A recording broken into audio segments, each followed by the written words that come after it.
Bonjour à tous, nouvelle vidéo pour vous partager la mésaventure d'un client, mésaventure que par pitié, je vous invite à ne pas reproduire. Que se passe-t-il? Il reçoit une amende pour un stop. Rien que de très banal. Il paye cette amende. Sauf que, deux problèmes. Premier problème, il n'était pas au volant. Mais c'est trop tard, payer, c'est avoué. Deuxième problème, surtout, c'est qu'il ne lui restait que 4 points. Et l'administration va lui retirer 4 points, il va recevoir une 48 SI. Alors qu'est-ce qu'il fait?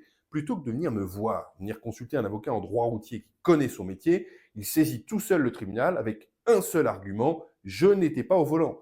Et le tribunal administratif, évidemment, rejette sa requête en disant ça ne me regarde pas, ça relève de la juridiction pénale, vous avez payé, c'est retiré, tant pis. Eh bien, il vient me voir avec son jugement et me demande de sauver son permis. C'est impossible, c'est trop tard. Il y avait un argument pourtant à développer, un seul. Cet argument est le suivant, cas particulier évidemment, mais il était au volant, son fils, d'une voiture sans permis. Or, qui dit voiture sans permis dit impossibilité, illégalité du retrait de points. C'est jugé, archi-jugé, c'est très clair. Il suffisait donc de venir me voir, de développer un recours en disant mon fils ou moi-même étions au volant, au guidon d'une voiture sans permis, vous avez la carte grise, etc. Eh bien, ça fonctionnait. À 100%, je lui aurais sauvé son permis. À 100%.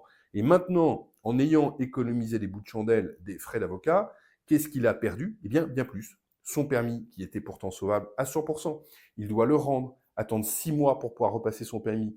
Il devra faire des tests psychotechniques, visite médicale, repasser son code, déclarer la perte de son permis à son assurance avec des primes plus élevées.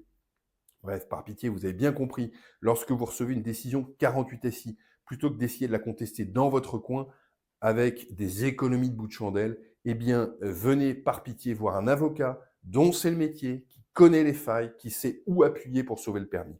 Partagez, likez, abonnez-vous à la page et à bientôt.